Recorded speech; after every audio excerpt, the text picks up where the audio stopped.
बहुत बहुत मंचासीन मुख्य अतिथिगण, आदरणीय अध्यक्ष महोदय, देश विदेश से जुड़े सभी रचनाकार, हमारे सुनने वाले, आप सभी का स्वागत है। अयम निज परो वेति गणना लघुचेत साम उदार चरिता नाम तु वसुधैव कुटुंबकम।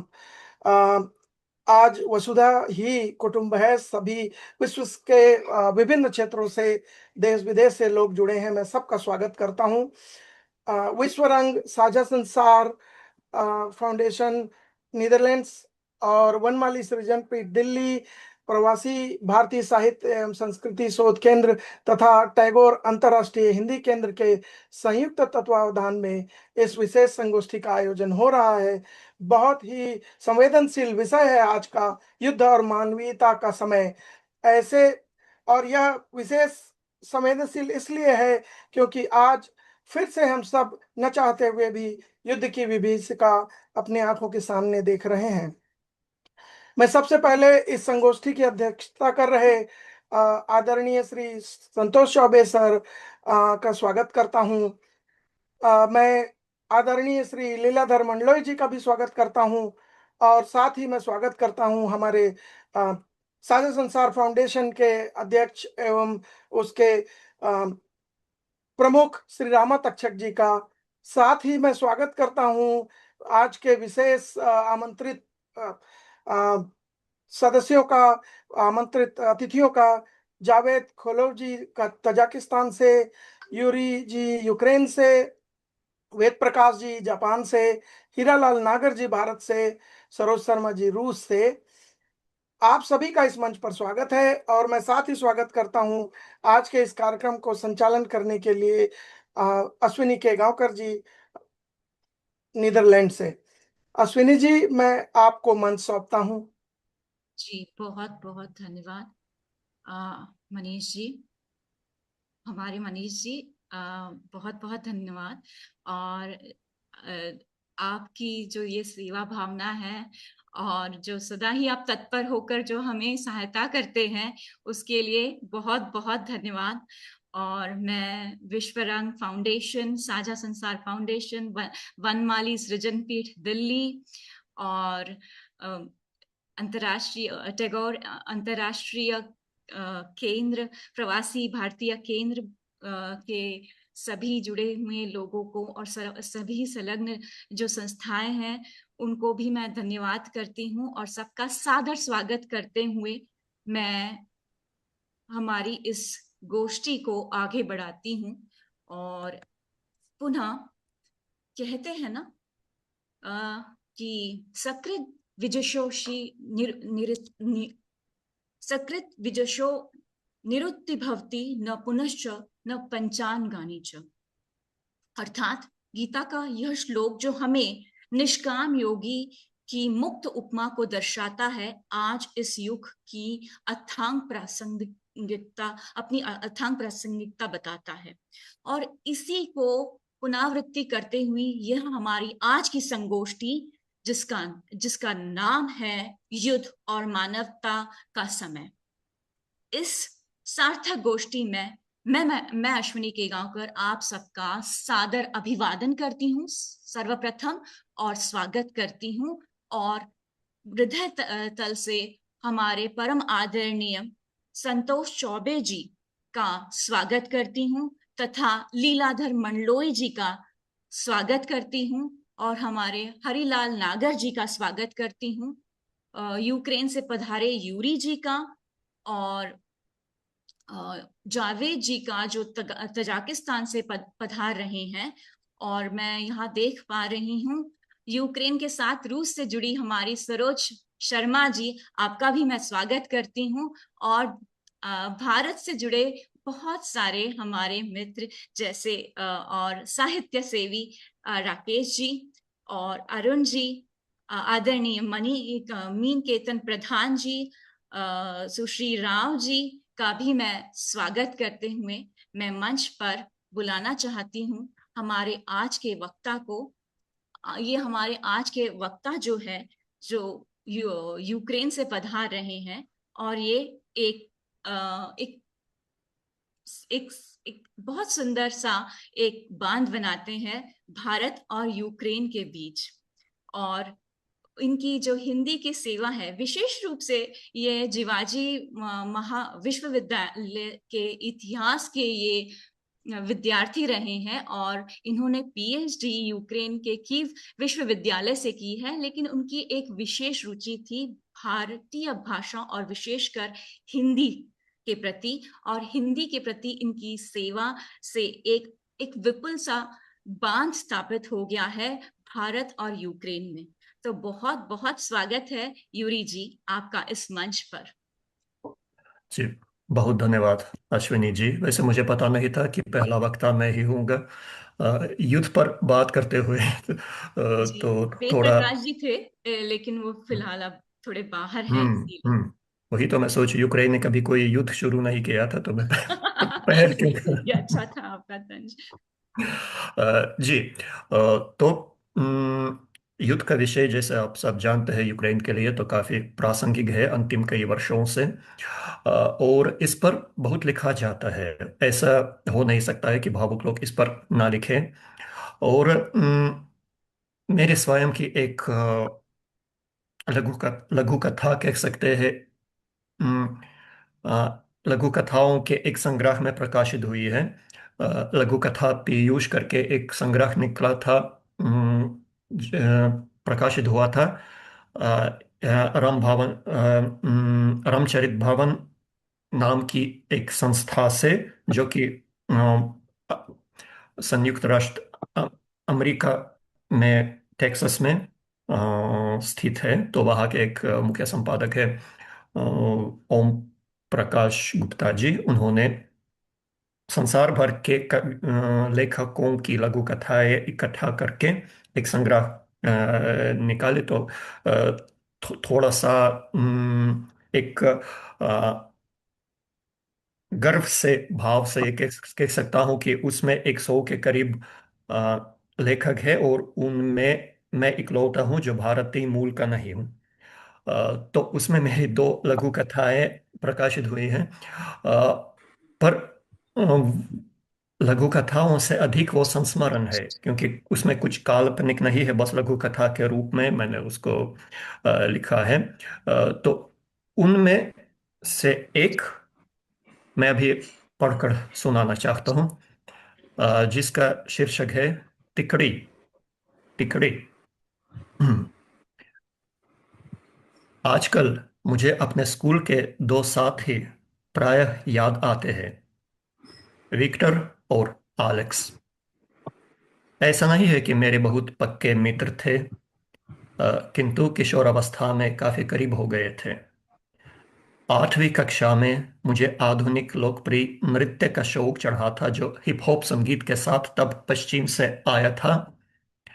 तभी हमारे शहर में पहली नृत्य प्रतियोगिताएं होने लगी। युवा पीढ़ी जोश में आकर मंच को चमका देती थी। मैंने ग्रुप डांस के लिए उन्हीं दो लड़कों के साथ एक बैंड बनाया था। उनको भी काफी रुचि थी। मिलकर प्रस्तुति की तैयारी करने का कोई स्थान तो था नहीं, अतः एक दूसरे के घर जाकर खूब नाचते थे। प्रतियोगिताओं में भाग लेकर कोई बड़ी ऊंचाई तो प्राप्त नहीं की, किंतु मजा बहुत आया था। आगे जीवन में गाढ़े मित्र न रहकर भी एक मंची तिकड़ी जरूर रहे थे। स्कूल की पढ़ाई पूरी होने के बाद तीनों के रास्ते अलग अलग हो गए। विक्टर, जो कि थोड़ा दबंग किस्म का लड़का था, सेना में गया था। वही अपने स्वभाव को सही दिशा दे पाया था। जब 2014 में यूक्रेन के पूर्व में रूसियों का अघोषित हस्तक्षेप शुरू हुआ था, तो वह युद्ध में भी गया और घायल भी हुआ था। एलेक्स शांत स्वभाव का था, मजाक मस्ती का शौकीन।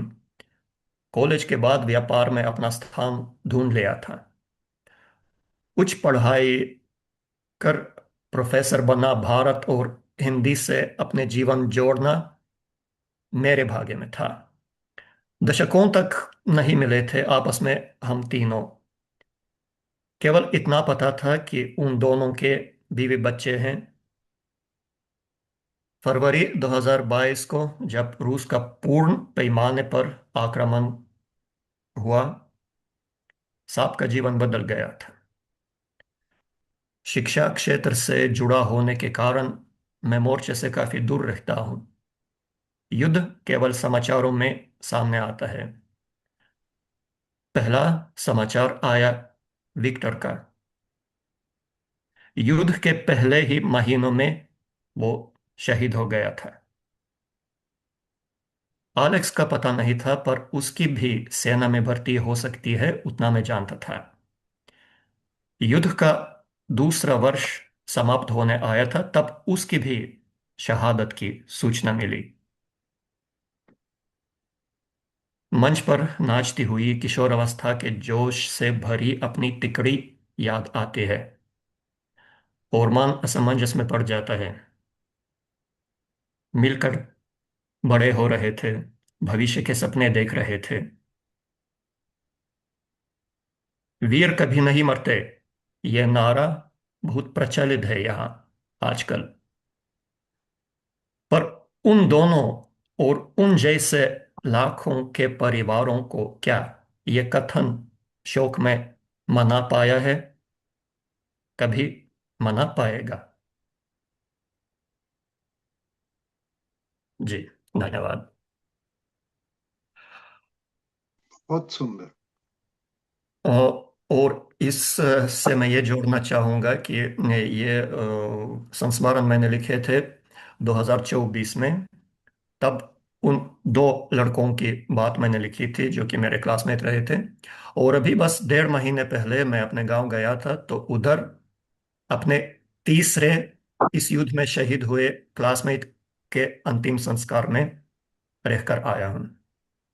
अब तक सोचिए कि एक यूक्रेन के एक छोटे से कस्बे के एक ही स्कूल के एक ही क्लास के अब तक 3 लड़के। पूरे देश में देखा जाए तो आप कल्पना कर सकते हैं।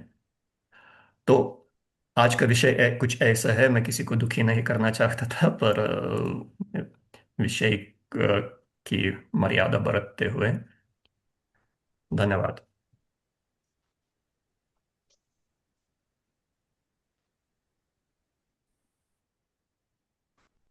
जी, सर्वप्रथम साझा संसार फाउंडेशन की ओर से, विश्व रंग फाउंडेशन की ओर से, रविंद्रनाथ टैगोर विश्वविद्यालय के ओर से हम आपके मित्रों को सादर श्रद्धांजलि, विनम्र श्रद्धांजलि समर्पित करते हैं।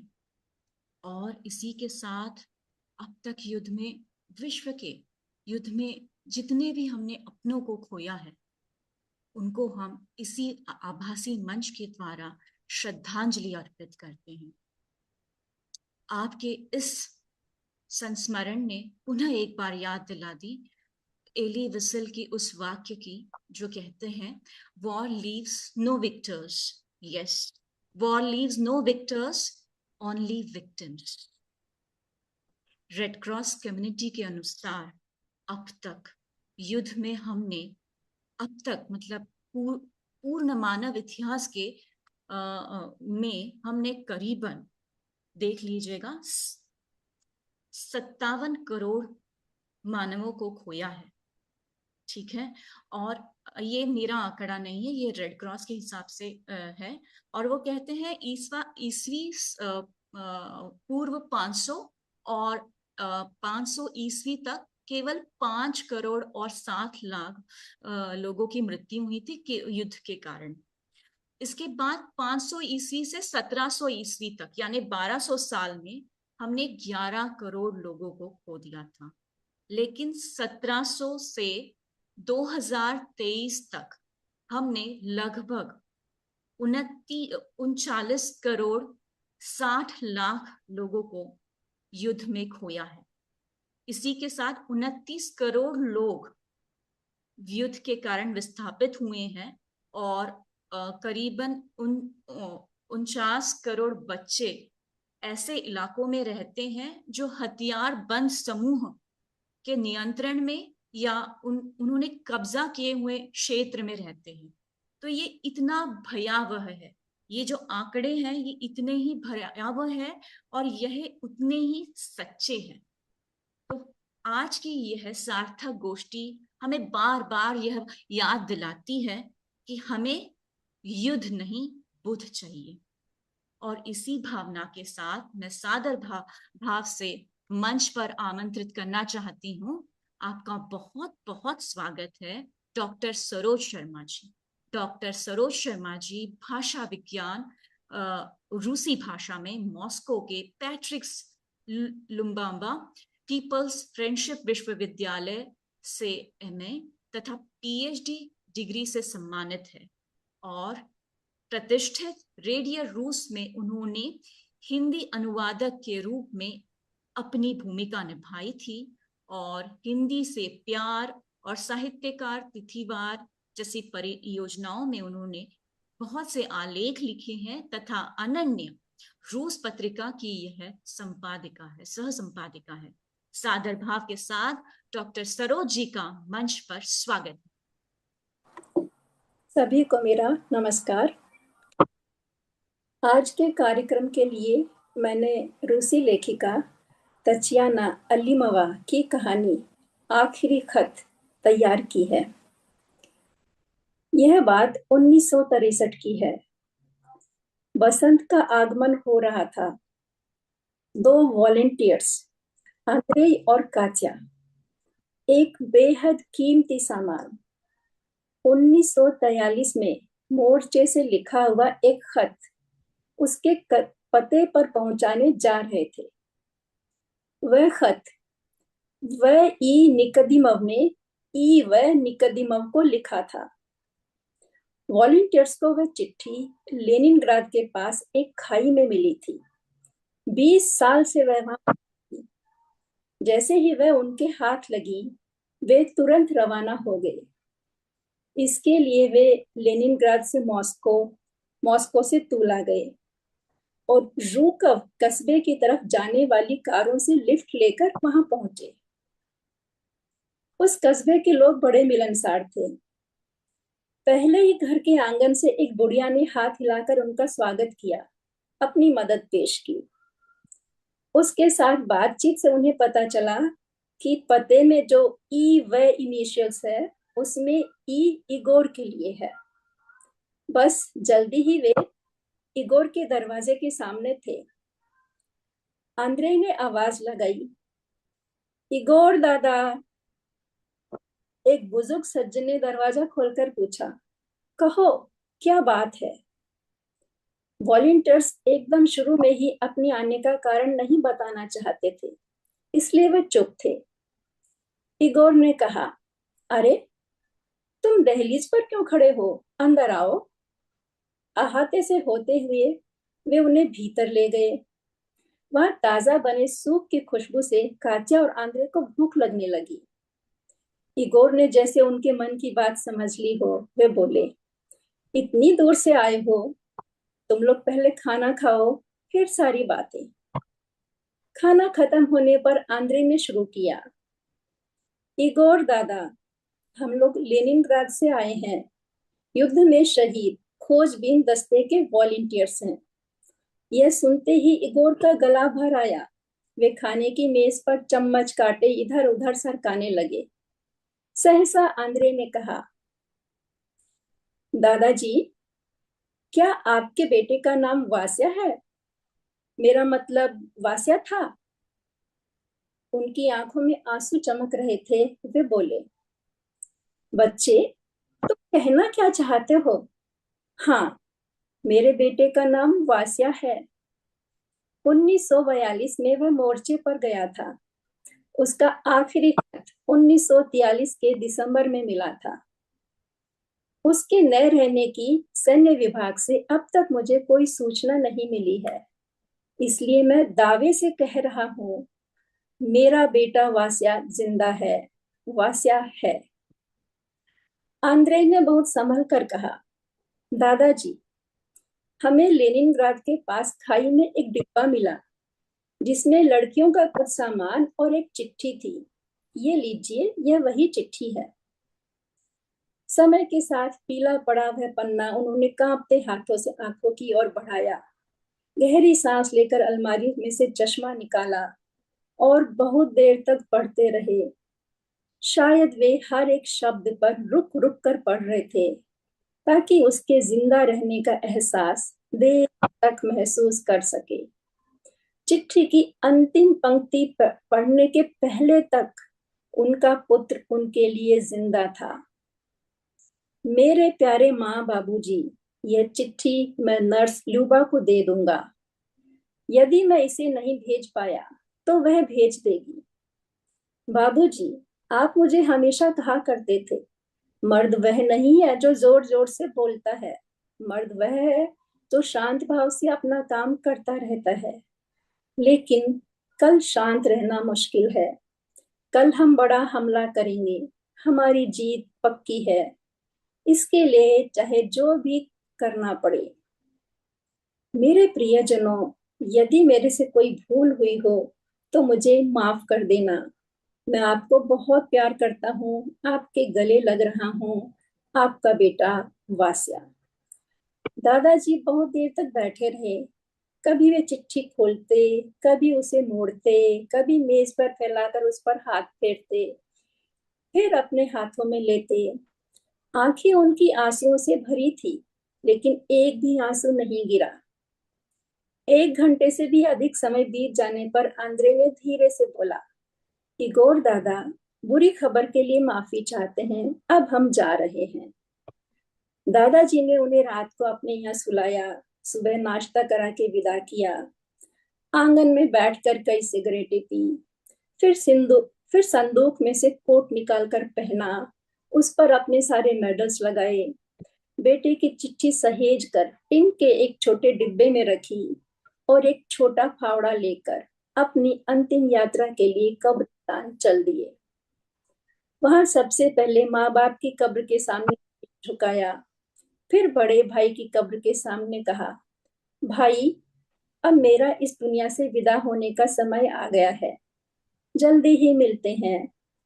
उसके बाद पत्नी की कब्र के पास देर तक खड़े रहे, फिर अपनी टोपी हाथ उतार कर उससे अपना मुंह पोंछा और बोले, आन्ना, हमने बेटे का बहुत इंतजार किया। कल वह घर आ गया। यह कहकर फावड़े से पत्नी के सिरहाने एक गड्ढा खोदा, हाथ से अपने सीने पर क्रॉस बनाया और डिब्बा उसमें रख दिया। बोले, आन्ना, अब सब हो गया। जल्दी ही मिलते हैं।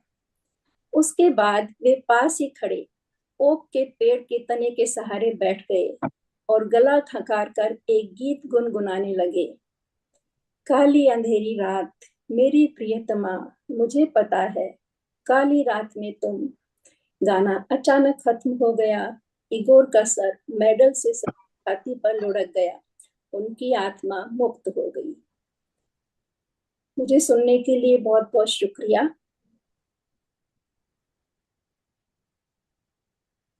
बहुत रोचक, बहुत सुंदर, बहुत ही संवेदनशील।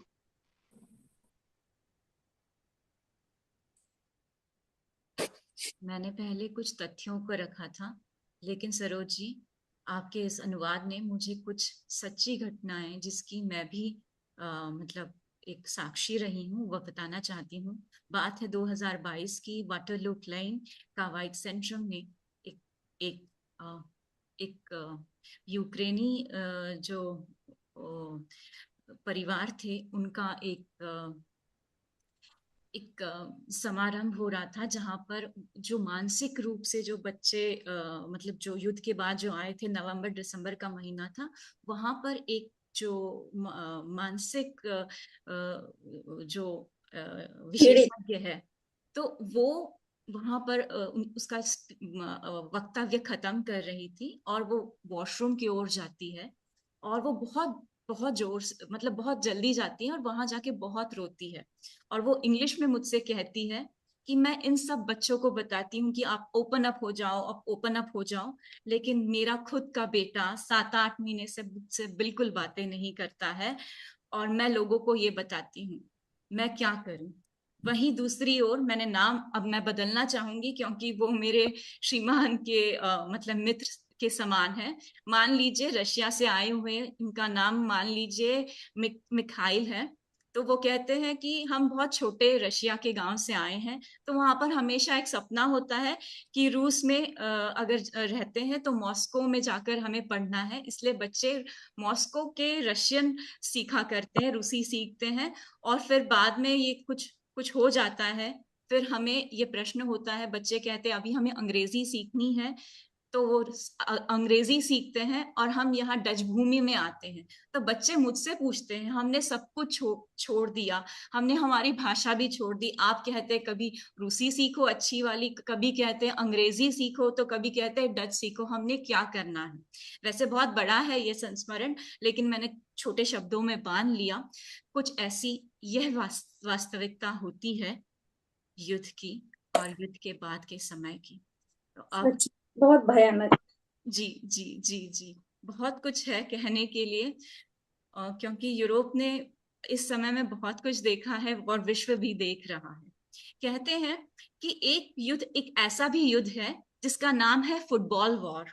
अगर आप इस युद्ध से परिचित है, ये केवल 100 घंटे तक चला था, और इसका कारण फुटबॉल की मैच रही थी जो हॉन्डुरस और अल्वा अल सावाडोर में हुआ था।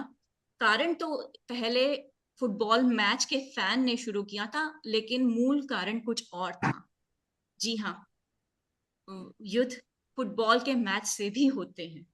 तो चलिए इसी बात को आगे बढ़ाते हैं, और अति सादर भाव और स्नेहिल भाव के साथ हम मंच पर बुलाना चाहेंगे जापान से पधारे, ओसाका विश्वविद्यालय में हिंदी का अध्यापन कर रहे हम डॉक्टर वेद प्रकाश सिंह जी को। और वेद प्रकाश सिंह जी और आदरणीय संतोष चौबे की अभी मुलाकात हुई है। ये मैं समझती हूँ कि ये शायद पहली ये संगोष्ठी होगी, आभासी संगोष्ठी, जहां पर विश्व के दो अलग कोने से लोग, दिग्गज लोग मिले थे, बड़ी हस्तियां मिली थी, और वो पुनः इस आभासी मंच पर भी जुड़े हैं। तो यही कुछ खासियत है हमारे साझा संसार के मंच की। और आप सभी मतलब जो वेद प्रकाश जी है, वो वैसे परिचय के तो मोहताज नहीं है। उन्होंने दिल्ली विश्वविद्यालय से अपनी हिंदी की पढ़ाई पूर्ण की थी, और उन्होंने पीएचडी भी हिंदी विश्वविद्यालय से की थी। और ये बहुत अद्भुत संगम कायम करते हैं जापानी भाषा और हिंदी भाषा में। और जापान में वो बहुत सारी नाटिकाओं जैसे बहुत सारी नाटिकाओं का वो हिंदी लेखन भी करते हैं और निर्देशन भी करते हैं। तो बड़े स्नेहिल और सादर भाव के साथ मैं वेद प्रकाश जी को मंच पर आमंत्रित करना चाहूंगी। जी, बहुत बहुत धन्यवाद अश्विनी जी। मेरी आवाज आ रही होगी ऐसी मुझे उम्मीद है। हाँ, मंच आ रही है। मंच वेद प्रकाश जी, नमस्कार।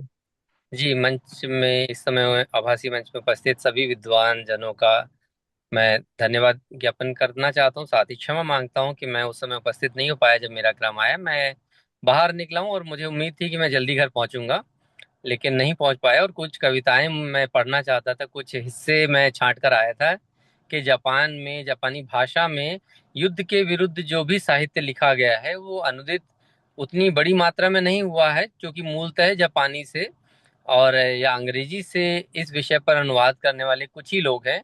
ओसाका विश्वविद्यालय में भी एक प्रोफेसर लगातार इस विषय पर अ, अनुवाद कर रहे हैं। युइचिरो जी नाम है उनका, मिकी युइचिरो जी ने अपनी जो कविताएं हैं परमाणु बम की छाया में साहित्य अकादमी से प्रकाशित है। तो पूरी किताब ही युद्ध, परमाणु बम की युद्ध की छाया में उस विषय पर कविताएं हैं, असंख्य कविताएं हैं उसमें। और उसमें से कुछ हिस्सा उन्होंने जो छांटा वो हरजन चौधरी जी के साथ में उस किताब में अनुदित करके उन्होंने रखा हिंदी में। और इसमें सिर्फ हिरोशिमा और नागासाकी की ही विध्वंस कथाएं नहीं हैं। दरअसल जापान में दूसरे विश्व युद्ध के समय इतने क्षेत्रों में बम गिराए गए और जो मानवीय त्रासदी झेलने को मिली उसके बारे में कहानी है। सिर्फ ये जापान की ही एक तरह से कहानी फिर नहीं रह जाती उन कविताओं को पढ़कर। वो जो साहित्य मैंने पढ़ा, उस वो मुझे लगता है वो याचना पूरे विश्व की होती है कि युद्ध के समय कहीं भी मनुष्य हो, उसकी त्रासदी को कविताएं बयान करती हैं। उनको पढ़कर ऐसा लगता है जो यहाँ पे कोरियाई थे उस समय, उन्होंने भी अपने परिवारजनों को, लोगों को खोया, उनकी भी कविताएं इसमें हैं। तो ये सभी लोग उसमें शामिल हो जाते हैं। युद्ध में कोई देश, कोई व्यक्ति, कोई नागरिकता नहीं रह जाती है, सिर्फ मनुष्य मरता है। और उसके ऊपर जो साहित्य लिखा गया है पूरी दुनिया में कहीं ना कहीं, जहाँ जिसने भी प्रत्यक्ष रूप में झेला या अप्रत्यक्ष रूप में युद्ध को झेला, वो कविताएं लिखता है, और वो हमेशा मनुष्य के पक्ष में होती है, इसलिए युद्ध के विरुद्ध है। यहाँ जो मीडिया है, यहाँ जो टेलीविजन है, यहाँ पर जो फिल्में हैं, एनिमेशन है, उसमें मैं एक फिल्म जरूर अपने विद्यार्थियों को दिखाता हूँ। आप भी जरूर उस फिल्म से परिचित होंगे, Grave of Fireflies. Grave of Fireflies अगर फिल्म आपने नहीं देखी होगी तो मैं जरूर कहूंगा वो फिल्म ऐसी मानवीय त्रासदी पर है, जिसमें दो बच्चे हैं जिनके माता पिता युद्ध में मर जाते हैं। माँ, उस समय कोबे में एक शहर है, वहां पर बहुत सारे, मैंने कहा, असंख्य बम, सिर्फ नागासाकी और हिरोशिमा में ही नहीं परमाणु बम गिराए गए, बल्कि हजारों बम दूसरे शहरों में गिराए गए। तो दो बच्चों की त्रासदी उस फिल्म में दिखती है। ऐसी एक अ, किताब, कहानी की, या कहें लघु कथा, उसका अनुवाद हुआ है अभी राजकमल प्रकाशन से, नागासाकी की शोक कथा। उसमें अधिकतर लोगों को लगेगा कि जापान में राष्ट्रवाद था, जापान के अधिकतर लोगों ने युद्ध का समर्थन किया, लेकिन ऐसी भी कहानियां मिली जब मैंने उस कहानी को पढ़ा कि जापान के लोगों ने जिस तरीके से फौज में भर्ती हुए थे उसका विरोध भी किया। उसमें वो व्यंग्य मिलता है कि जो बच्चे मेरे साथ खेलते थे वो युद्ध में चले गए, फिर उनके मरने की खबरें आती हैं, और फिर उसके बाद स्कूल में किस तरीके से उनके लिए शौर्य गीत गाए जाते हैं। लेकिन मैं उदास हो रही हूँ, मैं सोच रही हूँ कि प्रधानमंत्री को या जो उस समय लोग हैं उनको कितनी मतलब लोगों से कितने लोगों की बलि देनी है, कितने लोगों को मरवाना है।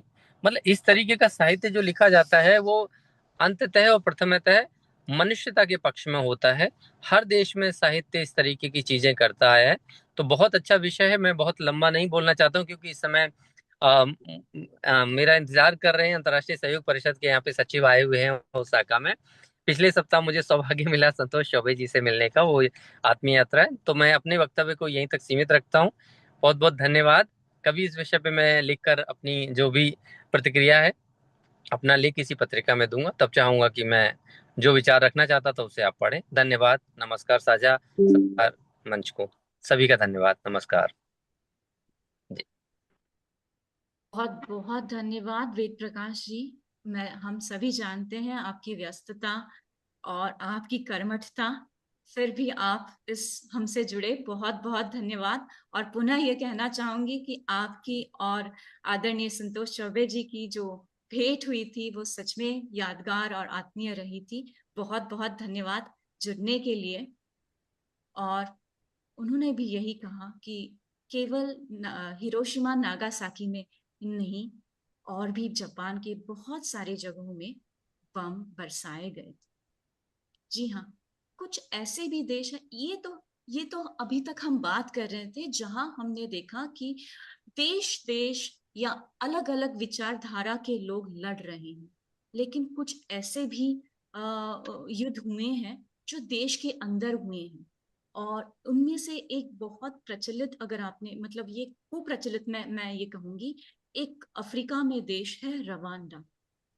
और इस रवांडा देश में भी गृह युद्ध हुआ था और वहां पर भी बहुत भीषण नरसंहार हुआ था। और उस नरसंहार में जो बच्चों के जो उनके अभिभावक थे जो हो गए थे और वो अनाथ हुए हैं, उनसे भी मिलने का मुझे मौका मिला था। और वो भी यही कहते हैं, तो वो भी ऐसे ही परिस्थितियों में बड़े हुए हैं जो बहुत ही कठिन थी और बहुत ही सामाजिक रूप से, मानसिक रूप से उनके लिए बहुत कठिन थी। कुछ ऐसे ही अब कुछ कुछ ऐसे ही अनुभव हमारे अगले वक्ता भी देने वाले हैं। बड़े सादर भाव के साथ मैं कजाकिस्तान से जावेद खलोव जी को मंच पर आमंत्रित करती हूँ। जावेद खलोव जी अपने आप में एक बहुत बड़ी हस्ती है जो तजाकिस्तान के लेसियम के निर्देशक हैं और यह हिंदी और उर्दू भाषा की भी सेवा करते हैं और वहाँ भारत और तजाकिस्तान का वे सेतु का बनाने का काम कर रहे हैं। इनकी सृजन में, इनके अनुवाद, इनके व्याकरण में, इनका बड़ा ज्ञान बहुत एक अपने आप में मील का पत्थर कार्य कर रहा है। इसी सादर भाव के साथ मैं मंच पर आमंत्रित करना चाहूंगी जावेद खलोक जी। आपका बहुत बहुत स्वागत है जावेद जी।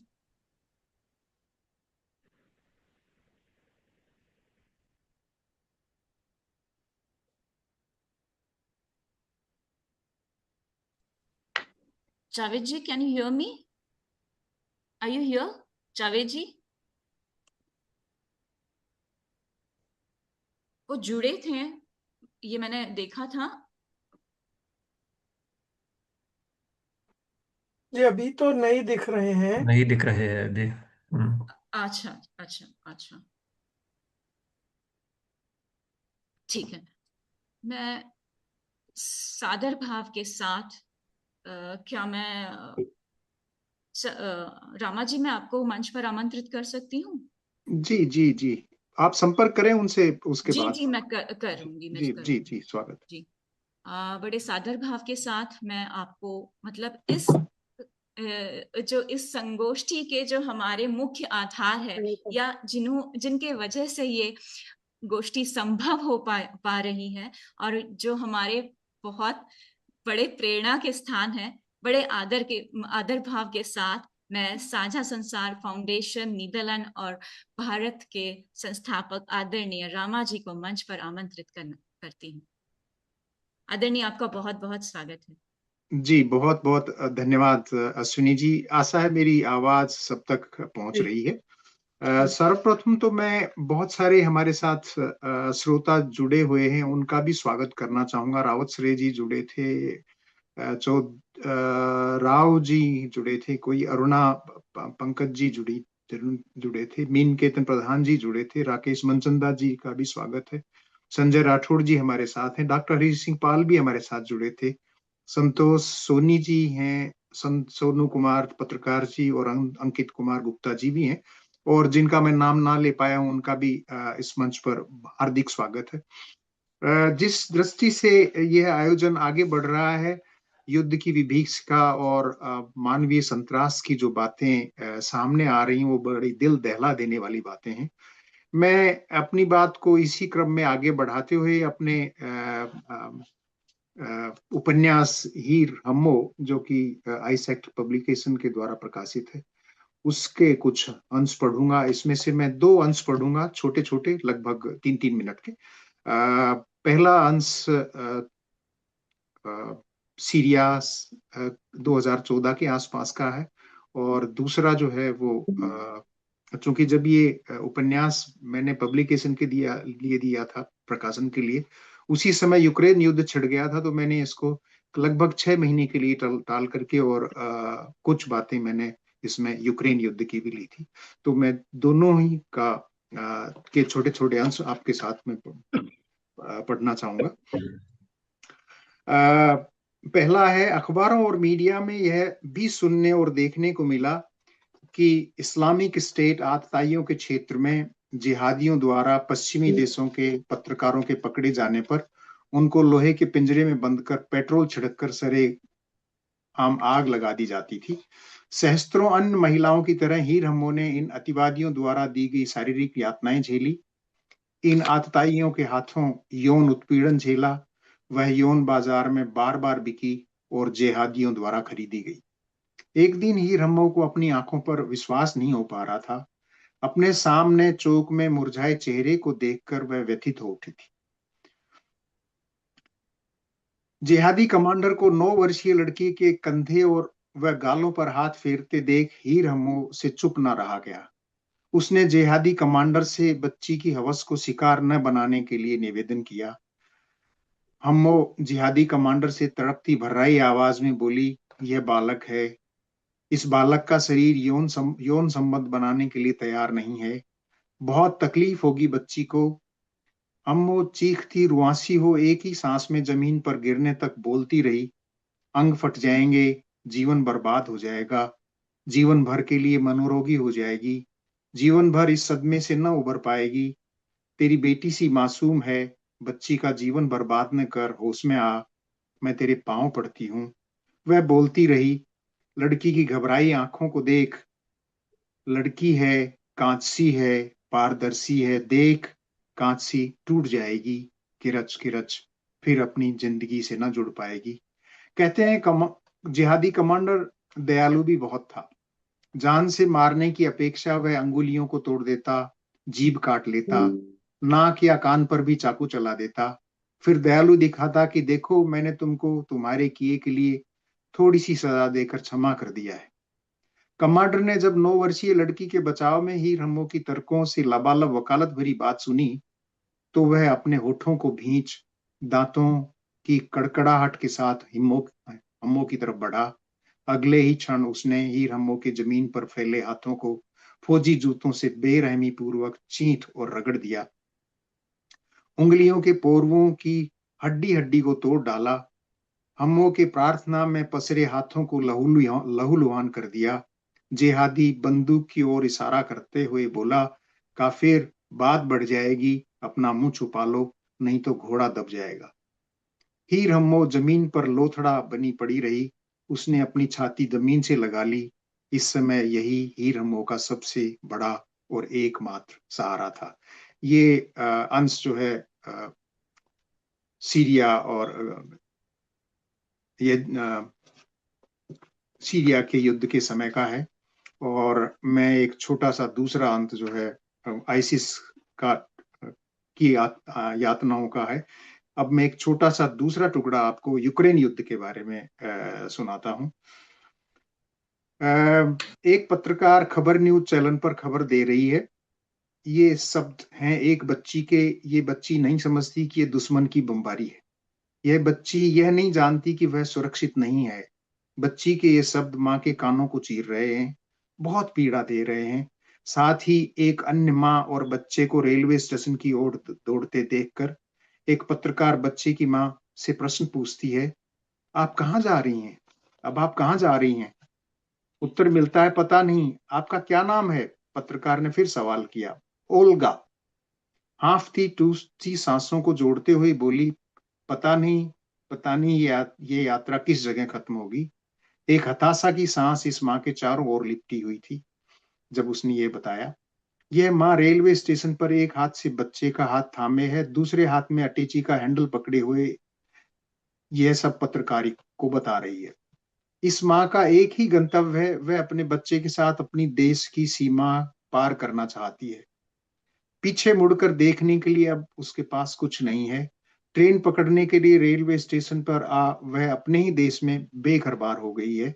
एक ट्रेन दुश्मन की सीमाओं की तरफ जा रही है, जिसमें मिलिट्री की ड्रेस में सैनिक अपने देश यूक्रेन की सुरक्षा के लिए मौत से लड़ने जा रहे हैं। बहुत से सैनिक युवा हैं। एक युवा सैनिक को उसकी प्रेमिका रेलवे स्टेशन पर विदा करने आई है। प्रेमिका की आंखों के आंसू सूख चुके हैं। उसके चेहरे पर एक गहरी उदासी है। उसके चेहरे के भावों में जीवन और मृत्यु दोनों दिखाई दे रहे हैं। स्टेशन पर बहुत भीड़ है, खासकर महिलाएं और बच्चे रेल के आने का इंतजार कर रहे हैं। कुछ पिता अपने बच्चे और पत्नी को विदा करने आए हैं। उनके चेहरे पर कठोरता है। एक माँ जिसने 3 बेटियों को जन्म दिया था, वह भी पलायन कर रही है। बहुत भीड़ है, इतनी भीड़ की रेल यात्रियों से खचाखच भरी थी। अन्य यात्रियों की मदद से रेल में बैठते ही उसकी तीनों बेटियां यात्रियों की गोद में चली गई। बेटियों को बाहों में लिए यात्री जीवन के उत्साह से भर नन्ही नन्ही उंगलियों को छू बतिया रहे थे, जैसे ये उन्हीं की बेटियां हैं। एक माँ अपने 2 बच्चों के साथ रेलवे स्टेशन पर आई है। उसको भी ट्रेन पकड़नी है। पुलिस कर्मियों द्वारा सभी यात्रियों के पासपोर्ट चेक किए जा रहे हैं। इस महिला के पासपोर्ट को चेक करते हुए पुलिसकर्मी कहता है, आप इस देश को छोड़कर नहीं जा सकती। आप डॉक्टर हैं। देश को इस समय, यूक्रेन देश को आपकी सेवाओं की सख्त जरूरत है। यह सुनकर इस महिला के चेहरे पर कई भाव भरी चहलकदमी करते हैं। वह बोली, मुझे मालूम है मेरा पति पहले से ही सीमा पर दुश्मन से लड़ने के लिए पहुंच गया है। मेरे इन 2 बच्चों की सुरक्षा कौन करेगा? वह एक ही सांस में सब बोल गई। पुलिसकर्मी के पास महिला के जवाब का कोई उत्तर नहीं है। वह हतप्रभ हो महिला से कहता है, मैं भी अपनी ड्यूटी पर हूं, आप स्वस्थ कर्मी हैं, आप देश छोड़कर नहीं जा सकते। स्टेशन के बाहर जोर के धमाके से रेलवे स्टेशन पर भगदड़ मच गई थी। टीवी पत्रकार ने उस मां से बात करते हुए धमाके को सुन पीछे खिसक जल्दी से स्थिति को समझ कवरेज करना चाहा। वह धमाके की आवाज के स्थान की तरफ दौड़ी। उस स्थान से कुछ ही दूर पर लाशों के लोथड़े बिछे थे। एक बच्चे की लाश के हाथों से छोटा भालू जमीन पर खून में लथपथ चित पड़ा था। बच्चे की लाश देख पत्रकार को चक्कर आ गया। उसके हाथ से माइक्रोफोन छूट गया। वह धरती पर बैठ गई। बम फटने से उठी धूल के सूक्ष्म कण हवा में तैर रहे थे। इसी दौरान पत्रकार ने सुना कोई कुछ कह रहा था। उसने फिर सुना, बम का आकार बहुत बड़ा है, बम के खोल पर कुछ लिखा है। खोजी पत्रकार की जिज्ञासा बढ़ गई। क्या लिखा है बम के टूटे खोल पर? क्या लिखा है सफेद अक्षरों में? क्या लिखा है रूसी भाषा में? ओल्गा और बच्चे का क्या हुआ? यह सवाल भी उसके दिमाग के दरवाजे पर सटा खड़ा था। लेकिन अभी उसकी उठकर चलने की हिम्मत नहीं हुई। वह बैठकर धरती के धरातल का साथ पा संताप करना चाहती थी, खुलकर रोना चाहती थी। किसी ने जोर से चीख कर कहा, जल्दी से यहाँ से खिसक लो। इस बम के लंबे खोल पर बम पर रूसी भाषा में लिखा है, बच्चों के लिए। यह सुन जान और अट्टहास से ठहाका मारकर महाशक्ति का संदेश बच्चों के लिए पथराई आंखों से थोड़ा मुंह खोलकर रुककर बोला, मैं निःशब्द हूँ। बहुत बहुत धन्यवाद मुझे सुनने के लिए। अश्विनी जी।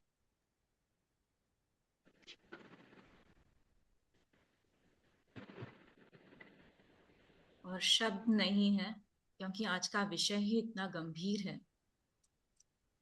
लाइडन में जन्मी 90 वर्षीय हमारी विलतांत कहती है कि अश्विनी, ये स्त्री शक्ति सशक्तिकरण नहीं है। अश्विनी, ये स्त्री सशक्तिकरण नहीं है। दूसरे विश्व युद्ध के बाद ज्यादा कहाँ पुरुष रहे थे, इसीलिए कुछ ऐसे भी पर्याय चुने गए थे हमने। इसीलिए कुछ ऐसे ही पर्याय हमने चुने थे जहां महिलाओं को समाज में आगे बढ़ना पड़ा। हाँ, ये वास्तविकता है आम्स्टरडाम और यहाँ के आसपास के इलाकों की, क्षेत्रों की। जी, और अब आगे बढ़ते हैं और बड़े सम्मान के साथ मैं मंच पर बुलाना चाहूंगी हरिलाल नागर जी को। और संपूर्ण मंच आपको साधुवाद करता है, आदरणीय, क्योंकि आप भारतीय स्थल सेना में आपने सेवा निभाई थी और आपने 72 से आपने आपकी सेवा निभाई थी और आप भारतीय शांति सेना में भी आपने कार्य किया था श्रीलंका में। तो आपको बहुत बहुत साधुवाद है। आपके कविता संग्रह जंगल के खिलाफ, कहानी संग्रह अधूरी हसरतों का एहसास, बची हुई रात, देख पर अंधियारा नामक उपन्यास आपके व्यक्तित्व के दूसरे पक्ष को भी रखते हैं, जहां आपका सृजन गहरा है। सादर भाव के साथ मैं मंच पर आमंत्रित करना चाहूंगी हरिलाल नागर जी को। स्वागत है। बहुत बहुत शुक्रिया। मेरा सही नाम हीरालाल नागर है।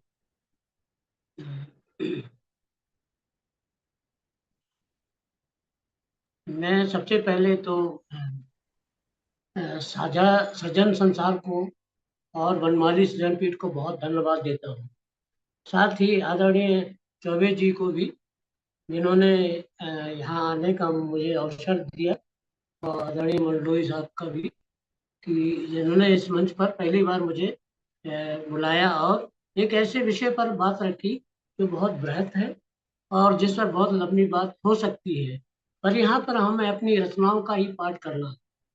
युद्ध तो बहुत हुए हैं, लेकिन वहाँ उनके डिटेल में ना जा करके हम केवल ये जानना चाहते हैं कि युद्ध में से क्या हमें विशेषकर क्या उपलब्धियां होती हैं और उससे हमें कितना नुकसान उठाना पड़ता है युद्ध के कारण। ये तो सही है कि सबसे ज्यादा प्रभाव स्त्रियों पर और बच्चों के जीवन पर पड़ता है। पिछले युद्धों की कहानियां जब हम सुनते हैं, देखते हैं, समझते हैं, तो उससे लगता है कि वाकई में इसकी भयानकता, इसकी जो खौफनाक मंजर स्थापित होता बनता है, वो बहुत कितना लेखकों के लिए चुनौती भरा होता है। तो ये लेखकों के लिए चुनौती तो है ही है कि युद्ध में अपने सृजन के लिए कुछ निकाल कर लाए और लिखे जिसमें मानवता हो, मनुष्य की रक्षा के लिए हो, जो मनुष्य विरोधी ताकतें हो उनका विरोध हो। इसी आधार पर मैंने युद्ध और मानवता को साथ में रखते हुए उपन्यास लिखा था डेक पर अंधेरा, जो मेरे श्रीलंका की लड़ाई के संदर्भों को लेकर है। तो उसका एक अंश मैं आपके सामने पढ़ना चाहूंगा। तो प्रस्तुत है इसका शुरुआती मैं पढ़ रहा हूं अंश। डेक पर अंधेरा। जून की बेतहाशा गर्मी, सूरज जब भी लपटें फेंक रहा था, किरणें समुद्र की लहरों पर पिघले शीशों की तरह गिर रही थी। सैनिकों के बदन पसीने से तर हो रहे थे।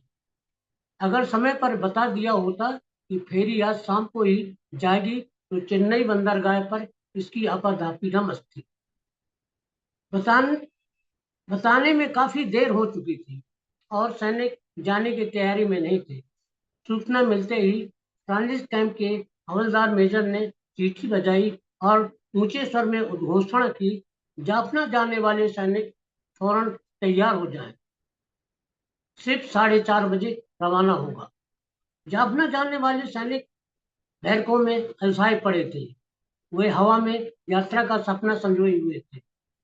रेल सफर और घर की चिंताओं ने उन्हें बुरी तरह थका दिया था।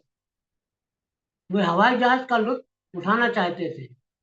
लंगर की पतली दाल और कच्ची पक्की रोटियां खाकर उनका हाजमा बिगड़ चुका था। वे ट्रांजिट कैंप में पड़े पड़े ऊब रहे थे। वे उत्तेजित थे और बेखौफ होते जा रहे थे, लेकिन बिना हुक्म के वे गेट से बाहर भी नहीं जा सकते थे। हवलदार मेजर की सीटी ने जादू का असर किया। जवान तैयार होने लगे। ऑफिस इंचार्ज ने फौरन लिस्ट तैयार की, सभी को फालिन होने के लिए कहा और फिर चेकिंग शुरू कर दी। इस पूरी प्रक्रिया में 1 घंटे का समय लग गया। गाड़ियां लाइन पर हाजिर हो गई। जवान बैग, फुलडाल और अटैचियां संभाले वाहनों में सवार हुए। चेन्नई बंदरगाह के आसपास की हवा में काफी चिपचिपाहट थी। समुद्र के खारे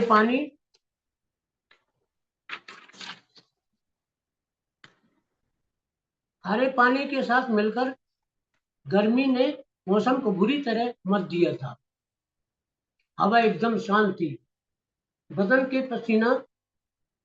से पसीना चुहचुहा रहा था। सब जल्द से जल्द जहाज में दाखिल होना चाहते थे।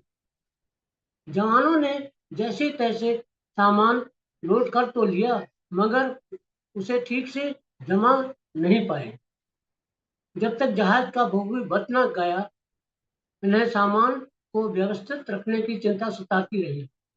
करीब 250 सैनिकों को लेकर जहाज बताए गए समय के अनुसार चेन्नई बंदरगाह से श्रीलंका के लिए रवाना हुआ। अब जहाज के अंदर सैनिकों का साम्राज्य था। चारों तरफ सैनिक ही सैनिक, हर कद काठी और अपरूप रंग के सैनिक। जहाज के चलते ही कुछ तो मस्ती में आ गए और कुछ चिंता और अफसोस में डूब गए। वे न तो ठीक से बात कर पा रहे थे, न ही उन्हें नए लोगों से मिलने जुलने का उत्साह नजर आ रहा था, जैसे वे सेना में आने का मातम मना रहे थे। हम अपनी यूनिट से 3 जवान थे, हवलदार ML भाखरा, लेफ्टिनेंट नाइक गौड़ पांडे और मैं यानी संजय चौगलिया। जहाज के चलने से पहले मैंने ML भाखरा से कहा था, पानी के जहाज से श्रीलंका की यह उसकी पहली यात्रा है। अच्छा, भाखरा ने बड़े ताजुब से पूछा, तो क्या यह पहला अवकाश था आपका? जी, यह पहला अवकाश था। तो फिर मुश्किल में पड़ जाओगे आप। कैसे मुश्किल? उल्टियां करते रह जाओगे। भाखरा हंसा।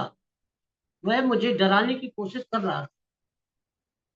देखते हैं क्या होता है। मैंने अपने आत्मविश्वास को डगमगाने नहीं दिया। मन अपना बोरिया बस्तर लेकर डेक पर आ गया।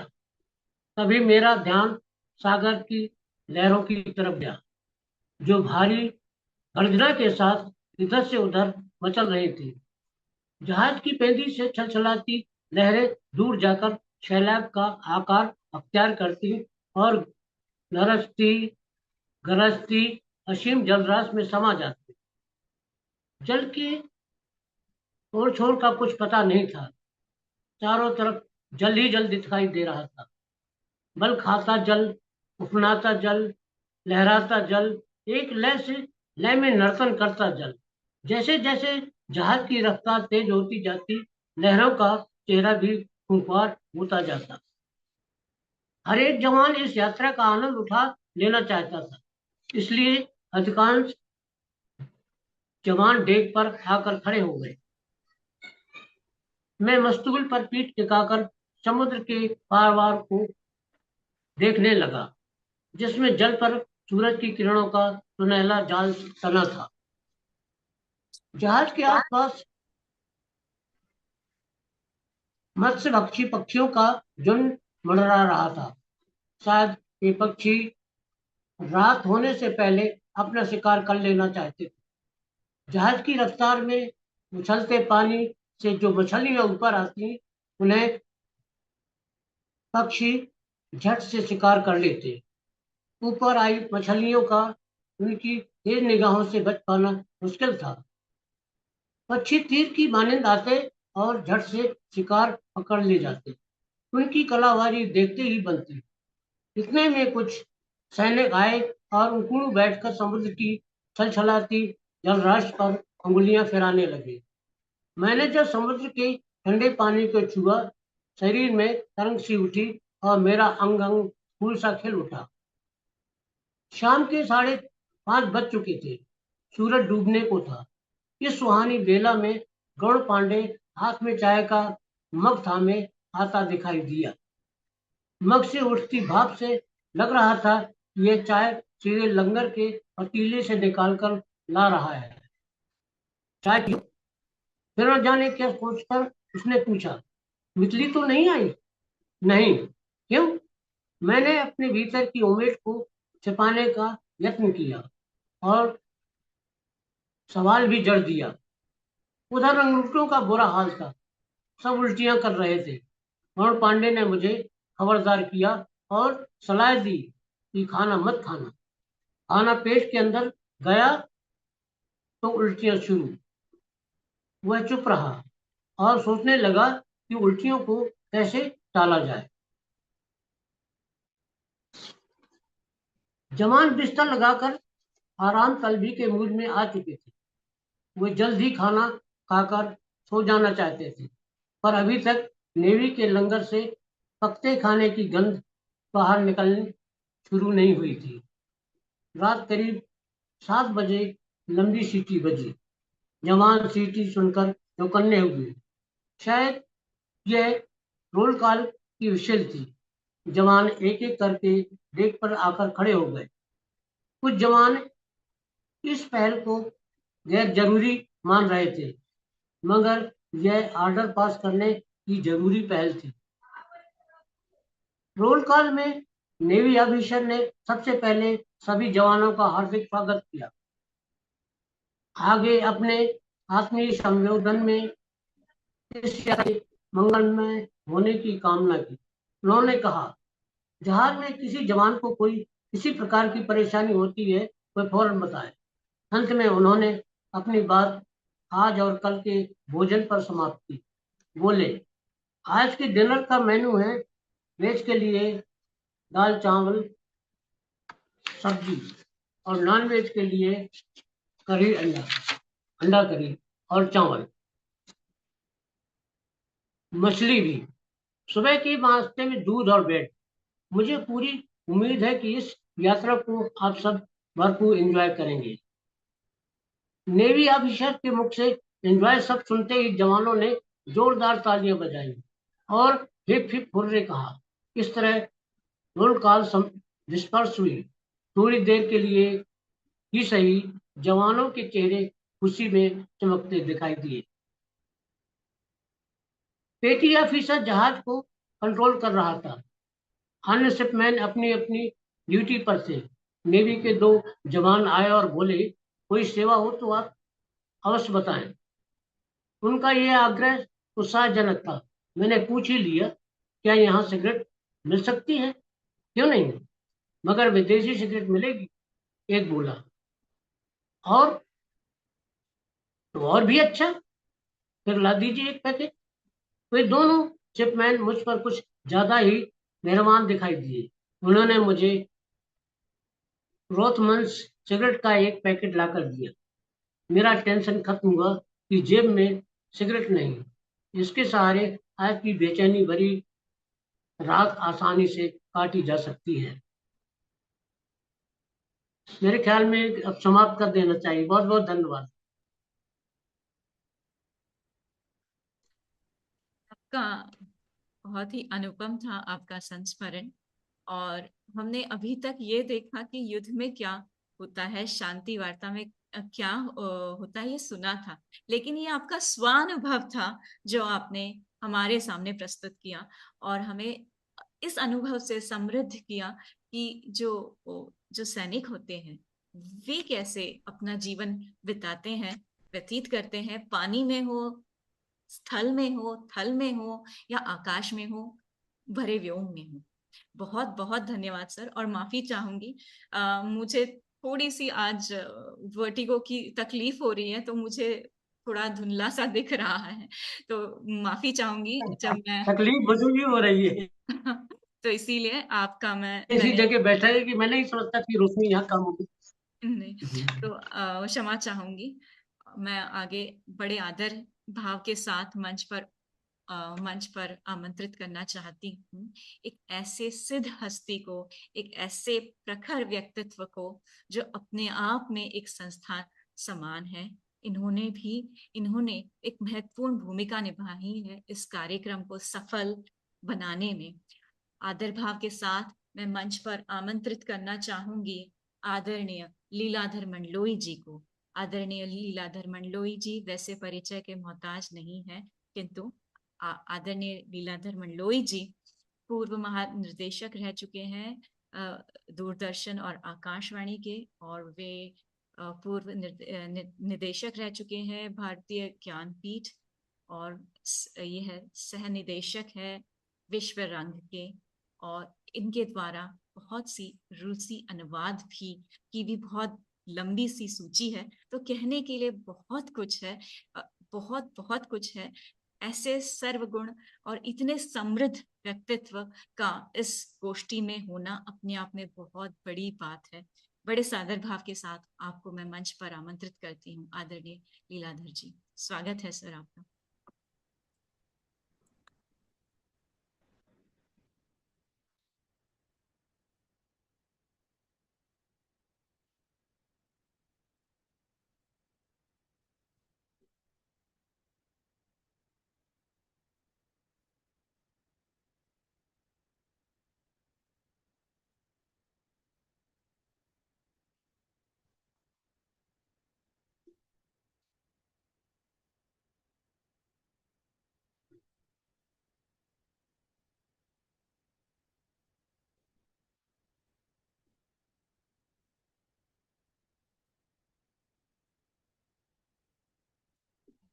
मंडलोई जी हैं मंच पर? जी जी है, वो अनम्यूट करने का प्रयास कर रहे हैं शायद, इसलिए। जी जी जी।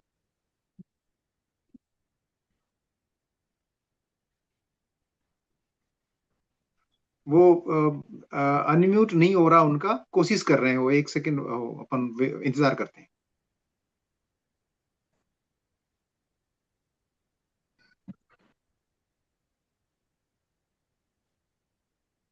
कई बार हो जाता है ये तकनीकी जी परेशानी। इसी तकनीकी दुविधा के कारण जावेद जी पुनः जुड़ नहीं पा रहे हैं, और वे प्रयास कर रहे हैं किंतु वे जुड़ नहीं पा रहे हैं। आशा करती हूँ अब यह दुविधा का हल हो गया है। आदरणीय लीलाधर जी। अनम्यूट नहीं हो पा रहे हैं, अभी भी नहीं हुए। आप एडमिन के से देखिए ना, आज मैं एडमिन नहीं हूँ। नहीं, अनम्यूट खुद ही होना पड़ता है अश्विनी जी। अच्छा, यदि दोबारा से जुड़ जाएं मंडली जी तो शायद। मैं निवेदन करता हूँ दोबारा।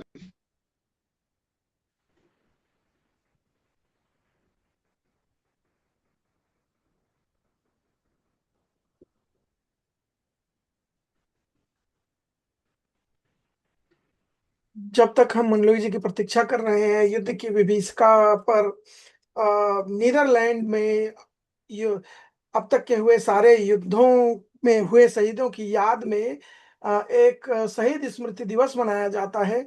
उस पर जो एक कविता अधिकांशतः बोली जाती है, मैं उसकी कुछ लाइनें आप लोगों को सुनाता हूँ। डोदेन हर डेंकिंग इसको कहा जाता है, जिसका मतलब है कि रिमेम्बरेंस ऑफ डेड, या शहीदों की याद। और उसमें जो कविता पढ़ी जाती है, हमारे नीदरलैंड के एक बहुत बड़े कवि हुए हैं यान काम्पार्थ, उनकी कविता का एक छोटा सा हिस्सा है जो मैं आपको सुनाता हूँ। जी। आज मैं इस काल कोठरी में बंद हूँ, जो केवल 2 मीटर चौड़ी है और बमुश्किल 2 मीटर लंबी, लेकिन उससे भी छोटा होगा वह जमीन का टुकड़ा जिसके बारे में मैं आज नहीं जानता, लेकिन जहां मैं हमेशा के लिए आराम करूंगा, गुमनाम होकर मेरे 18 साथियों के साथ, और हम में से कोई कल की शाम नहीं देख पाएगा।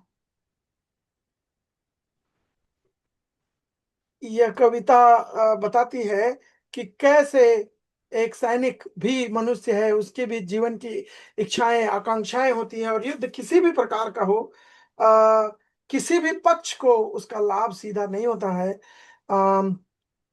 लीलाधर मंडलोई जी जुड़ गए हैं। यदि आप अपने आप को अनम्यूट कर पा रहे हो तो।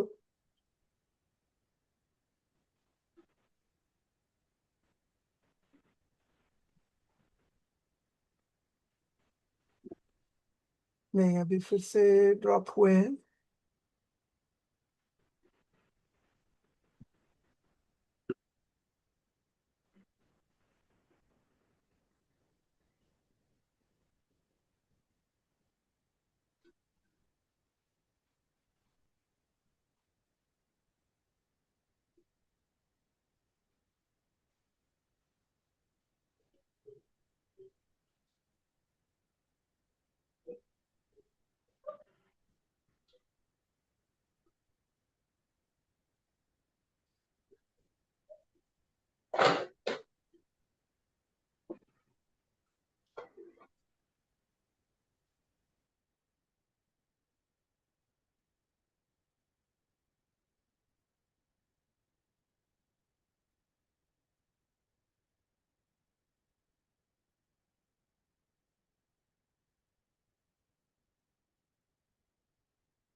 आदरणीय चाबे जी, अगर आपकी अनुमति हो, आपको अगर उचित लग रहा हो, तो बड़े विनम्र भाव से, सादर भाव से मैं आपसे पूछना चाहूंगी विनम्रतापूर्ण कि आप मतलब मैं आपको मंच पर आमंत्रित कर सकती हूँ?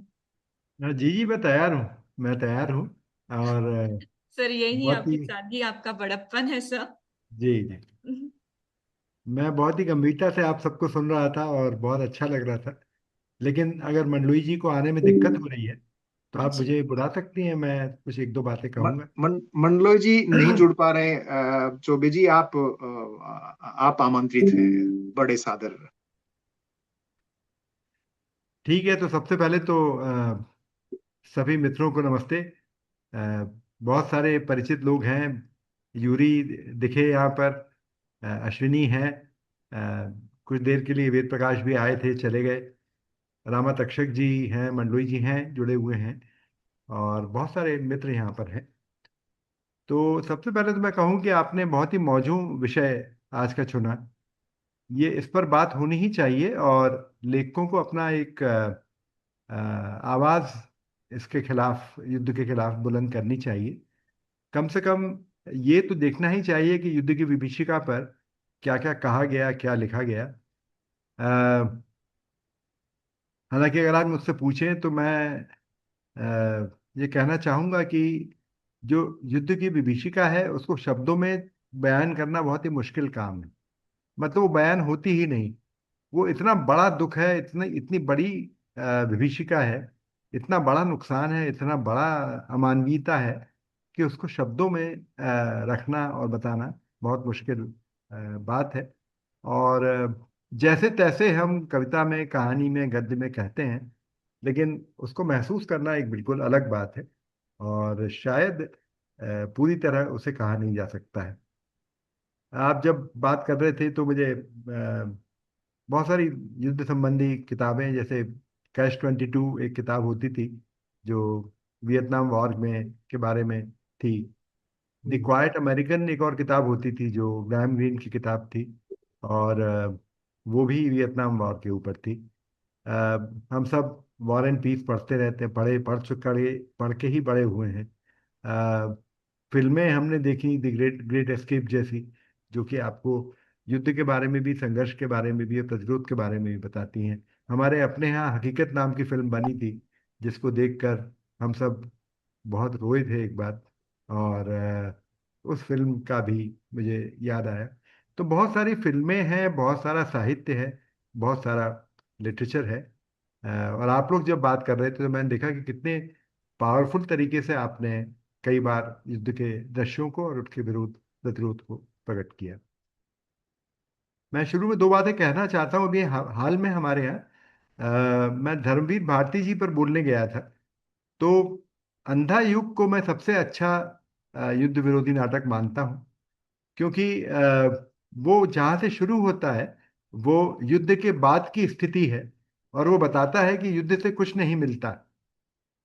युद्ध होने के बाद किसी को कुछ भी हासिल नहीं होता है, और दोबारा जीवन की शुरुआत ही करनी पड़ती है। तो फिर पूछा जा सकता है कि युद्ध क्यों होते हैं। अभी हमारे यहाँ भारत भवन में महाभारत को लेकर एक बड़ा विमर्श हुआ। मैं भी उसमें था।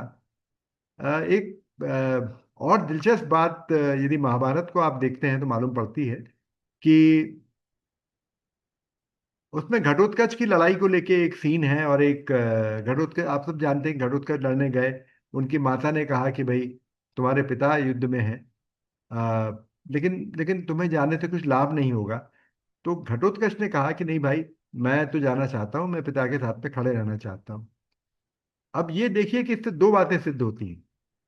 एक कि अ, पुत्र चाहता है कि पिता के साथ लड़े, और आदिवासी समाज ने भी उस समय का जो एलीट वर्ग था उसके साथ मिलकर लड़ाई लड़ी। लेकिन ये भी कि जो आदिवासी समाज अगर उस तरह से लड़ता है, मतलब इन्हें एलीट कुल के युद्ध में शामिल होता है, तो उसको कुछ नहीं हासिल होता। घटोत्कच अंततः मारा जाता है, और एक धोखे से उसकी मृत्यु होती है। तो आप देखते हैं कि दोनों बातें इस तरह के साहित्य से सिद्ध होती हैं कि कौन वर्ग उसमें शामिल थे, कौन किस वर्ग ने उसकी लड़ाई शुरू की थी, और किस वर्ग को उससे लाभ हुआ। मुझे लगता है कि ये साहित्य को बारीकी से पढ़ने की जरूरत है, जिससे उसकी बारीकियां भी हमें देखने मिलती हैं। उस नाटक की शुरुआत में बस एक खाली स्टेज है और एक दिया रखा हुआ है। वो दिया उस पवित्रता का प्रतीक है और उस शून्य का प्रतीक है जो युद्ध के बाद क्रिएट होता है। और युद्ध खाली एक शून्य क्रिएट करता है और कोई भी चीज। तो उस दौरान मैंने युद्ध के विरुद्ध कुछ कविताओं का संग्रह किया, संपादन भी किया इसी कार्यक्रम के दौरान। उसमें से 2 कविताएं मैं आपको सुनाता हूँ, और जो युद्ध के विरुद्ध भी हैं और एक तरह से उसकी प्रस्तुति भी करती हैं। ढेरों साहित्य और सामग्री पे बात हो सकती है, पर ये बधाई देते हुए कि आपने इस विषय को उठाया, साझा संसार ने इस विषय को आज लिया। मैं आपको 2 कविताएं इस बारे में सुनाना चाहता हूँ जो इस संपादन के दौरान मुझे लगी, और ये भी बता देना चाहता हूँ कि विश्वरंग संवाद भी अपना एक अंक युद्ध के विरुद्ध अगली बार कर रहा है, तो आप सब उसमें शामिल हो सकते हैं। ये कविता ब्रेक की है, और ये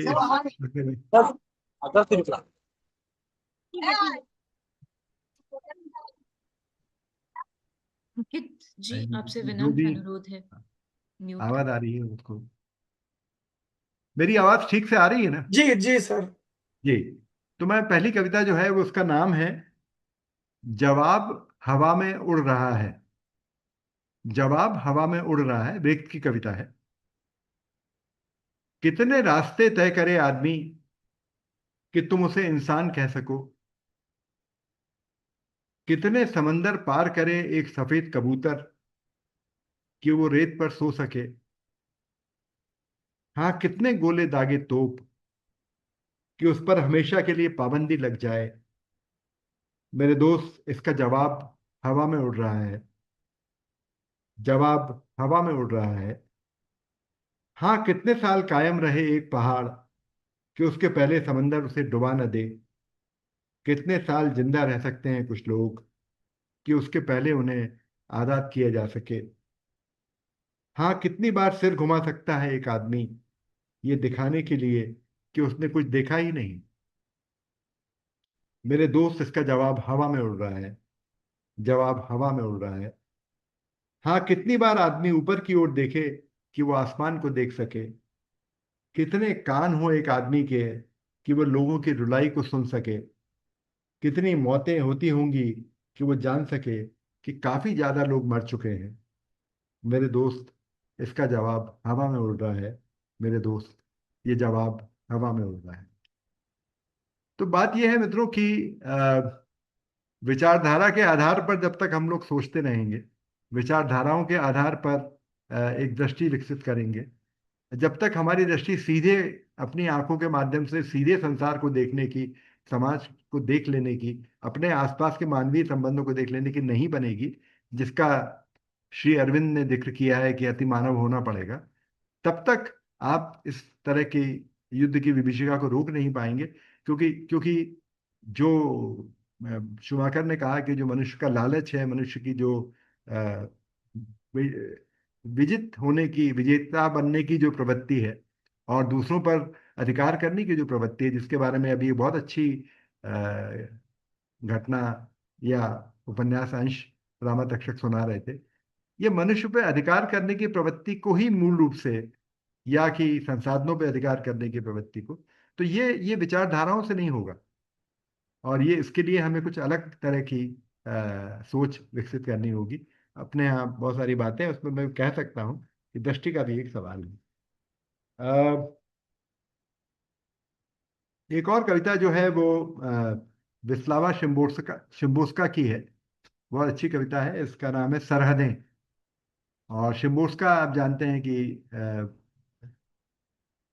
बहुत अच्छी कवियत्री थी, और उन्होंने बहुत सारी कविताएं युद्ध के विरुद्ध लिखी।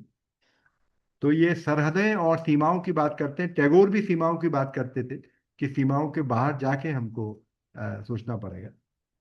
विस्लावा शिम्बोर्स्का की कविता है। कहीं से भी तो पुख्ता नहीं है मनुष्य निर्मित राज्यों की सीमाएं। कहीं से भी तो पुख्ता नहीं है मनुष्य निर्मित राज्यों की सीमाएं। बादल रोज उनके आर पार जाते हैं, कोई सजा नहीं देता उन्हें। मनोरेत इस देश से उड़कर उस देश में चली जाती है। कितने कंकड़ पत्थर हमारे पहाड़ों से लुढ़कते हुए उनके मैदानों में चले जाते हैं बिना किसी परमिट या परवाने के। कहाँ तक गिनाऊं उन पंछियों के नाम जो राज्य सीमाओं पर दिन रात उड़ते रहते हैं या बेखौफ फुदकते रहते हैं सुरक्षा चौकियों पर। वो देखो, कटीले तारों पर बैठी एक टिटहरी, उसकी एक पूंछ स्वदेश में है और चोंच विदेश में। इसी तरह असंख्य कीड़े मकोड़े भी हैं, लेकिन मैं सिर्फ उस चींटी का जिक्र करूंगी जो सीमा रक्षक के जूतों के बीच से चली जा रही है, कहाँ से आई हो और कहाँ जाना है जैसे सवालों से बेपरवाह। एक नजर डालते ही आप जान जाएंगे कि ये अफरा तफरी हर महाद्वीप में फैली हुई है। दूर नदी तट पर एक पीपल खड़ा है जो दिन दहाड़े लहरों पर अपने पत्तों की तस्करी करता रहता है, और वो ऑक्टोपस जो अपनी लंबी बाहों से पानी को चीरते हुए जब चाहे हमारी जल सीमा का उल्लंघन कर देता है। सच तो यह है कि किसी सर्वव्यापी व्यवस्था की बात करना ही मुहाल है, जबकि हम वो भी नहीं बता सकते कि ठीक कौन सा तारा किसके लिए चमकता है। उस कोहरे की तो बात ही क्या जो हर वक्त आवारागर्दी करता रहता है, और उस रेत को ही लो जो रेगिस्तान भर उड़ती फिरती है, मानो बंटवारा कभी हुआ ही ना हो। वायु लहरियों पर तैरती हुई आवाजें सुनी हैं, किसके कानों में क्या गुनगुनाती हैं कोई नहीं जानता। सिर्फ मनुष्य ही सच्चे अर्थों में विदेशी हो सकता है, बाकी सब तो बस वनस्पतियों का ढेर, अराजक कीड़े मकोड़े और बेमानी हवा है। तो ये बहुत सुंदर। शिबुस्का की कविता थी। और मतलब प्रकृति मात्र में, ब्रह्मांड मात्र में जो एकता है उसको मुझे लगता है कि पहचानने की जरूरत है। वर्तमान युद्धों के बारे में हम सब जानते हैं कि वो क्यों हो रहे हैं, और एक नई व्यवस्था का उदय होता दिखता है।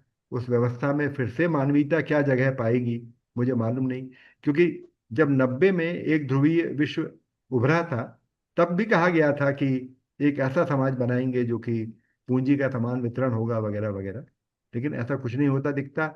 इस समय पूरा प्रयास जो बड़ी ताकतें उनका ये है कि वो संसाधनों पे कब्जा करें, तेल पे कब्जा करें, भोजन पे कब्जा करें, और इस तरह एक बड़ी ताकत बने जो कि मुझे लगता है कि अमानवीय विश्व की ओर बढ़ना ही है। हम उम्मीद कर सकते हैं कि साहित्यकार, कला, साहित्य, संस्कृति इसके खिलाफ खड़ी रहेगी। उम्मीद कर सकते हैं कि मानवीयता का जो कॉल है, मानवीय का जो आह्वान है, वो हमारी रचनाओं में कम से कम बना रहेगा, और एक समय आएगा जबकि हम युद्ध की विभीषिका से मुक्त होंगे। बहुत बहुत धन्यवाद। अभी तो फिलहाल मैं इतना ही। मैं परसों ही जापान से लौटा और बहुत ज़्यादा थका हुआ भी था, लेकिन आज हूँ विश्वविद्यालय में।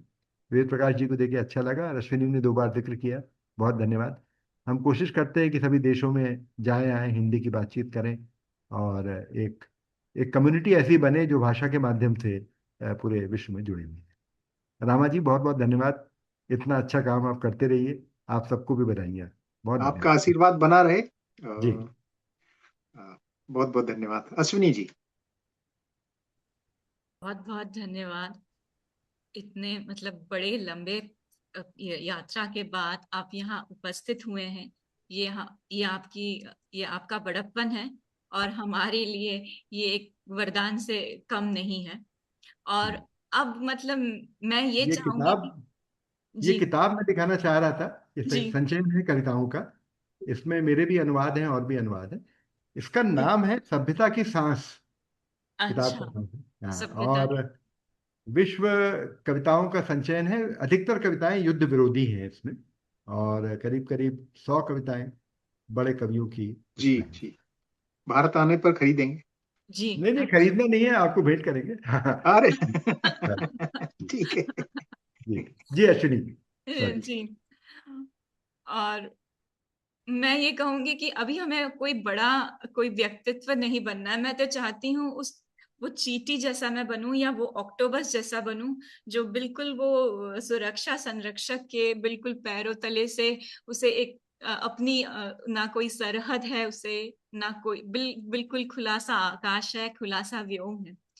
और इसी के साथ यही बात को मैं कहती हूँ कि जो मनु जी ने भी कहा था, मनु जी यानी हमारे मनीष जी ने कहा था, अब सबसे पहले उन्होंने यही कहा था कि गणना लघु चेत साम उदार, और ये जो उदारता की जो उन्होंने बात कही थी सुभाष तानी से, तो उन्हीं को मैं आमंत्रित करती हूँ और उनसे विनम्र अनुरोध करती हूँ कि वे मंच पर आए और धन्यवाद ज्ञापन करें। बहुत बहुत धन्यवाद जी, आभार अश्विनी जी। सबसे पहले आभार व्यक्त करने के पहले युद्ध की विभीषिका पर एक अंतिम बात मैं अपनी ओर से रखना चाहूंगा। जैसा कि हम जानते हैं कि पश्चिम देशों में युद्ध में शहीद सैनिकों के लिए सबसे ज्यादा जो प्रचलित है वो है रेड पॉपी का फूल उनके ऊपर चढ़ाया जाता है, जिसको लाल पोस्ता कहते हैं। और इसके लिए मूलतः फ्लांडर्स इन फ्लांडर्स फील्ड नाम की एक कविता अंग्रेजी में लिखी थी कनाडियाई कवि ने, जिनका नाम था डॉक्टर जॉन मैक्रे। उनके कुछ लाइनें मैं आपको सुनाता हूं कि फ्लैंडर्स के मैदानों में पोस्ता के फूल खिलते हैं और उन शहीदों की सजी कब्रों के बीचों बीच और आसमान में लार्क पक्षी अब भी बहादुरी से गाना गाते हुए उड़ता है, जिनकी आवाज नीचे की चलती तोपों के शोर में शायद ही सुनाई देती है। तो मुझे लगता है कि युद्ध एक ऐसा भयावह अमानवीय कृत्य है जिसके लिए हमारे आदरणीय संतोष चौबे जी ने महाभारत का भी संदर्भ दिया। तो महाभारत ही विश्व का इतना बड़ा युद्ध अंत में यही सिखाता है कि युद्ध के परिणाम स्वरूप किसी का कोई कभी भला होता नहीं है। और उस महाभारत में भी एक श्लोक आता है, जयो वधो वा संग्रामे न कश्चित् सुखावह उभयोरेव नाशो ही दृश्यते युद्ध कर्मणि। इसका मतलब यही है कि युद्ध में चाहे विजय मिले या पराजय, अंततः वह किसी के लिए सुखदायक नहीं होता। आज इतने वैश्विक मंच पर युद्ध की विभीषिका पर इतने संवेदनशील विषय पर चर्चा हुई, उसके लिए मैं धन्यवाद ज्ञापित करने के लिए सबसे पहले नाम लेना चाहूंगा हमारे दर्शकों का जो यहाँ उपस्थित हैं, श्रोताओं का, जिसमें मेरे आदरणीय डॉक्टर मीन केतन प्रधान हैं, राकेश जी हैं, अरुणा जी, डॉक्टर हरि सिंह पाल भी बीच में जुड़े थे, सोनू कुमार जी को हम अक्सर देखते हैं कार्यक्रमों में सुनते हुए, संतोष सोनी जी, अरुण जी, सुश्री राव जी, सुनील जी और अपेक्षा जी, साथ ही अन्य लोग जो समय समय पर जुड़े और अभी भी हमको सुन रहे हैं, आप सभी का बहुत बहुत आभार। आज के हमारे कार्यक्रम की शुरुआत करते हुए यूरी जी ने एक लघु कथा सुनाई और साथ ही अपने बचपन के 3 मित्रों को खोने का जो दर्द सुनाया, हम सब उस दर्द को साझा करते हैं। मैं आपका आभार व्यक्त करता हूं। सरोज जी ने रूसी कहानी सुनाई जिसमें आखिरी खत पिता के नाम, और आप देख सकते हैं कि आज यूक्रेन और रूस दुर्भाग्य से युद्ध की स्थिति में सामने है और रूस में भी वही स्थिति है जो यूक्रेन में है। सरोज जी, आपका आभार इस मार्मिक खत को सुनाने के लिए। डॉक्टर वेद जुड़े थे जापान से, जिन्होंने युद्ध की विभीषिका के विषय में, जापान का नाम आते ही सभी हिरोशिमा और नागासाकी का नाम तो सभी लेते हैं, पर उन्होंने बताया कि कैसे जापान के अन्य क्षेत्रों में भी युद्ध का विरोध होता है, कैसे वहाँ शौर्य के गीत लिखे जाने को कोई बड़ाई नहीं मानते हैं और कहते हैं कि क्यों हमें युद्ध झेलना है और क्यों बच्चों को युद्ध में झोंकना है। हीरालाल जी ने भी स्वयं सैनिक होते हुए अपने अनुभव का सुनाया, जिसने हमको रोमांचित किया, उनका भी आभार।